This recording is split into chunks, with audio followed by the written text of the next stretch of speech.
Right.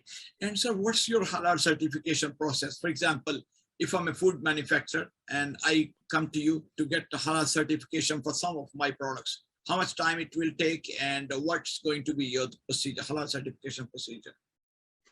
It actually depends from the company, and categories. You know, it's not the same to certify the honey and to certify some meat industry or bakery industry, which is actually the most complicated industry to certify because of many ingredients that they are using it.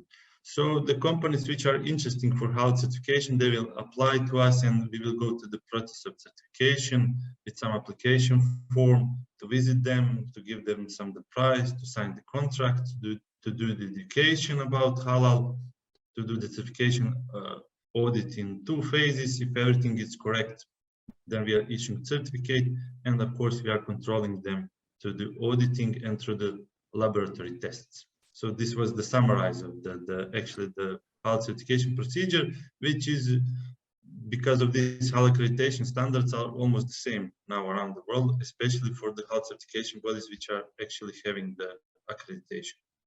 Right, sir. So after obtaining a halal certification from your organization, and do you think that maybe it's possible for me to be able to export my products to the Middle East, to Southeast Asia, or in other parts of the world? Yes, of course. We are actually recognized around the world. So the companies which we actually certify are exporting around the world. Even the Croatian companies are not so big. They don't have such a big production. Some of them are having. So the most of them actually are exporting to our near country, Bosnia and Herzegovina. Then second, the market is the EU market. Then we have like United States market. Then it's going Middle East market, and then the Far East. Right, sir. So it means from your perspective, you are also, as a certification body, you're also recognized in the Middle East, in Southeast Asia, and in other Muslim majority countries. There is no problem at all. Yes, there's no problem. With some countries, we are working on the recognitions because the rules are changing, the legislative is changing. And when I was saying before today, a lot of countries, especially Muslim countries, are now having their own rules about the halal accreditation. Before it is just was mentioning that you need to have halal certificate. Today you need to have actually the accreditation or the recognition by the countries. And these things which are actually happening now are not so good because some barriers are making, because all of these countries are actually having the same process, almost the same process, because as you know, we have the CIMIC standards today, which is actually to be accepted by all OIC countries. So it means if you are as a halal certification body registered and recognized by one country that you have the halal accreditation, you're supposed to be recognized in all of these countries. This is the ISO system and the international accreditation form system, and all of these countries know it, but they are now having their country by country rules, and sometimes it's actually very difficult to take care of all of it, especially when we came to the financial structure, because all of these are very high costs.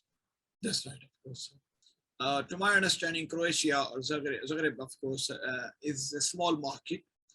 And what are the changes you are foreseeing as far as the halal certification industry is concerned in the coming months and years, maybe? Because hopefully, inshallah, by the grace of Allah, we should be able to overcome the pandemic during this year. And once the pandemic is over, then of course we'll be in a better position to do whatever business activities we are doing in halal certification or in any other industry. So what are your impressions? What do you expect from the future as far as the halal certification is concerned? I'm expecting more requests actually for the halal certification, because when I was saying about these health issues, when the people are more thinking about what are actually they're consuming, because people are more aware now of these preventive things. Halal is actually preventive for your health when you are living in that way of life. So we are actually expecting more requests for halal certification. Even during the pandemic and lockdown, we have also a lot of requests for the halal certification because the market was very open then. So many requests especially for the food industry, and we actually was doing halal certification in 2020. And last year we also have done a lot of halal certification. Told that Croatia is actually the small economy, but on a very good position, especially for the EU market, which is actually very big market, and the connection to the Bosnia and Herzegovina and all other countries. And next, what we are expecting are more tourism income. These 2 years was actually pretty good for the tourism, Croatia, but we are expecting more income. And the third, what we are trying to focus are scientific research and also some kind of investment. And for example, if I go to a supermarket and I want to buy halal products, how should I recognize? And hopefully you will recognize by there. Yes, unfortunately, we still don't have the shelves which are organized by these supermarkets, that we have special shelves with the halal logo, but you can find many products actually with our halal logo or the logo from other halal certification bodies from the products which are actually import in Croatia. So you will find a lot of the products without problems. Only still there are some issues with the red meat, because still companies actually are not recognized Croatia as the market for the halal meat, because in Croatia only about 63,000 Muslim people are living. But we are speaking with the biggest chains here, retailers here in Croatia, to give some part for the halal meat, especially when we have in the tourism season, when a lot of tourists are coming and asking to buy halal red meat. All other products you can find without any problem. Right. Do you, as a halal certification body, not as an individual, but halal certification body, do you certify even those slaughterhouses which believe in stunning, or what is your stance on stunning or not stunning? Yes, actually, when we start doing the halal certification, and still is the issue about the stunning, unfortunately. I don't know why, because we have so many conferences, so many research, so many fatwas about it, and we are still stuck with the stunning until the world is going far away. We actually today need to talk and discuss about lab-grown meat or some other challenges which are actually we are facing today, not anymore with stunning. That's my opinion. And when we started the standards that we have on the market, some saying you need to stun, some say you don't need to stun. So today, actually, we are not accepting the stunning for the cattle. Depends on the market, actually. Some countries are accepting stunning, some not. Some are not accepting. So during the market, we are doing in that way the halal shipment certificate for the markets. By our authorities and others, they are saying that stunning is okay if it's not killing the animal. So the animal actually should be alive when is the time of the slaughtering. So I don't know, these are always the too much sensitive questions, and I told you somehow we as a Muslim stuck in it, and I hope that we be more open-minded and thinking in the future, and having more knowledge and discuss about other topics. Actually, unfortunately, these debates are bringing us that country by country are now banning the slaughtering, ritual slaughtering, which how they are calling it during the law.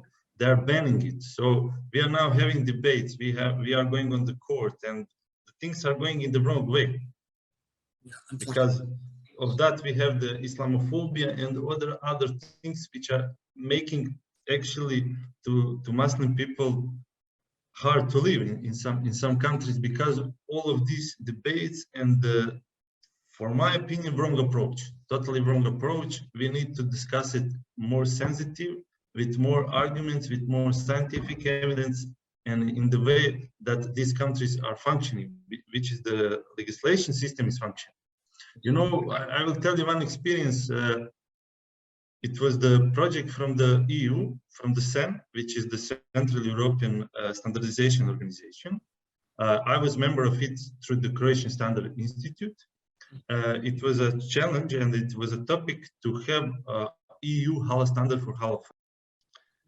So we have so many meetings from the countries from the EU, and unfortunately we couldn't agree about to have halal standards for the EU.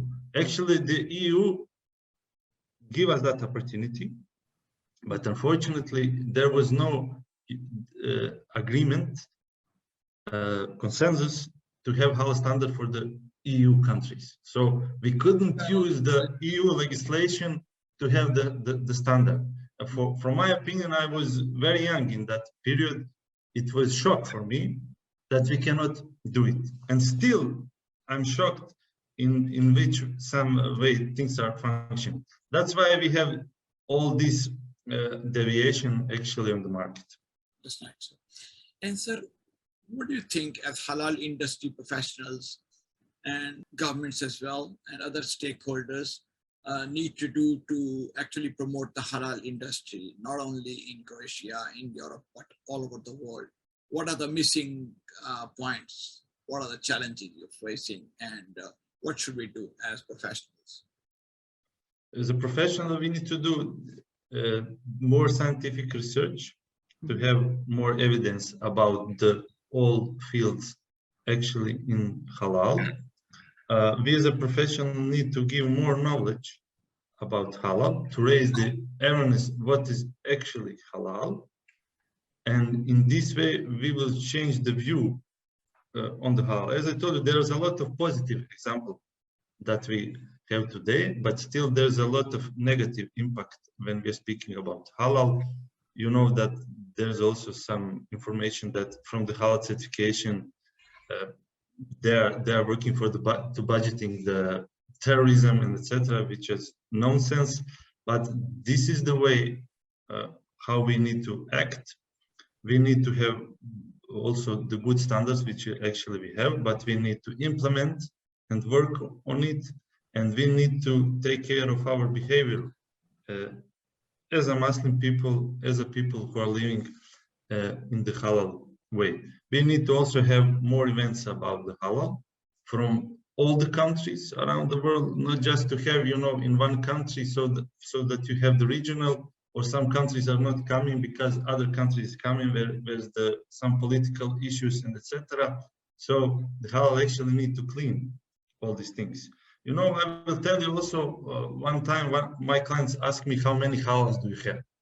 I was surprised with that question. I asked him, how do you think? He told me, you know, this month you came with the accreditation assessors from one country. Next month you're coming from other countries. What to control anymore, Aldin? This is the halal. And they told me, you're correct. If we have one Quran, one Sunnah, so we need supposed to have the one halal. But these are the things when I told you about the halal mission and halal business.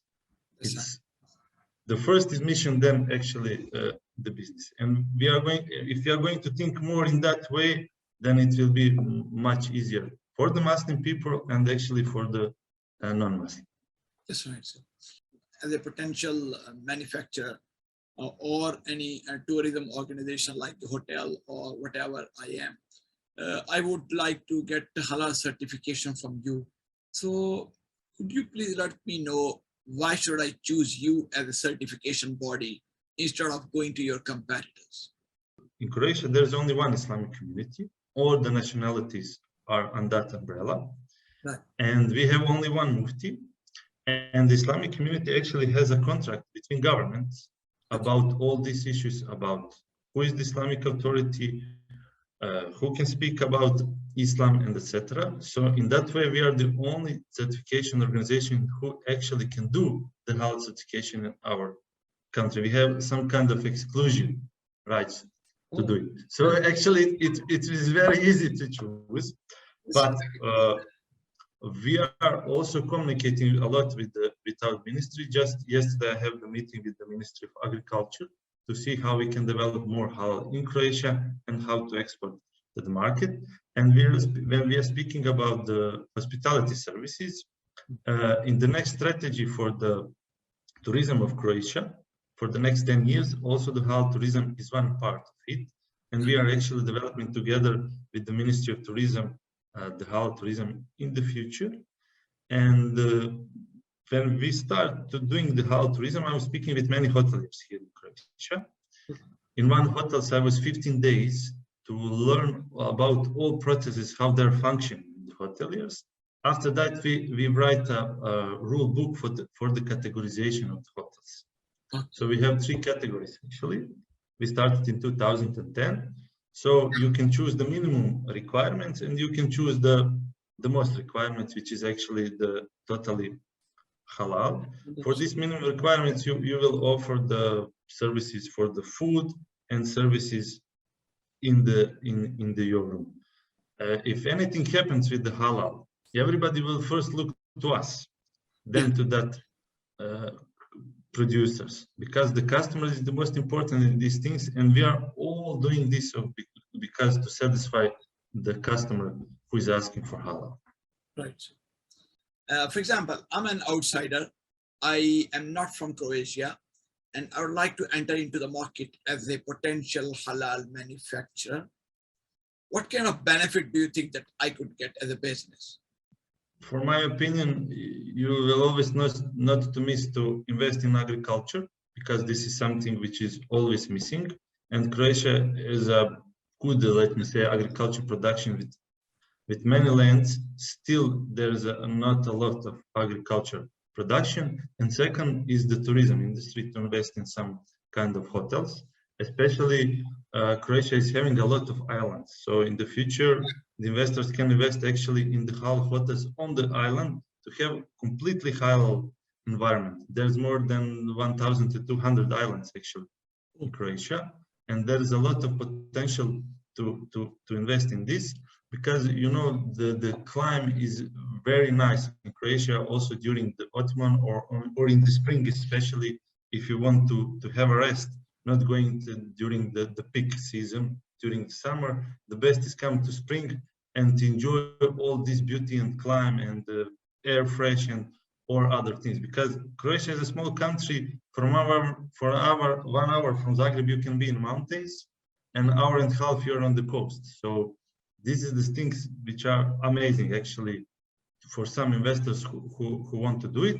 And the second, because of this good position, you have Bosnia and Herzegovina, you have Serbia, you have Montenegro, which is not actually yet in the EU, but they are also the big potential market.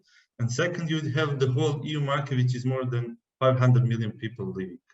Well, thank you so much. I appreciate the time you've taken to speak with us today.